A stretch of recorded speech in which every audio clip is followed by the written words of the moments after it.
Robots are emerging in our modern world. Technology has been developing artificial intelligence or AI to make robots capable of taking up more complex tasks and jobs, replacing humans whether we like it or not. A 2020 World Economic Forum report predicted that robotics and automation would displace 85 million jobs globally in the coming 5 years.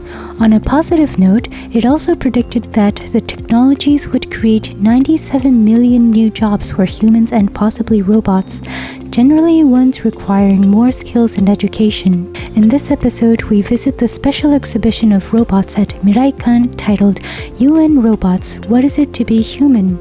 It is the largest scale of collection in Japan with 130 robots of 90 different types. We could have an interactive experience with a few types of robots, which was a lot of fun. The exhibition also gave us a moment to think about how our human bodies and minds compare to that of a robot, how our lives have been changing since the very first invention of robots, and if we would choose to become digital clones after death to be resurrected. As much as it was enjoyable to mingle with robot dogs and watch robots interact with each other and carry on a discussion, we were a bit shocked to find the results of a currently ongoing poll on digital employment after death, or DEAD. Close to half of the people who voted so far have answered yes to this question. Would you allow yourself to be resurrected after death using your personal data and technologies such as AI and CGI?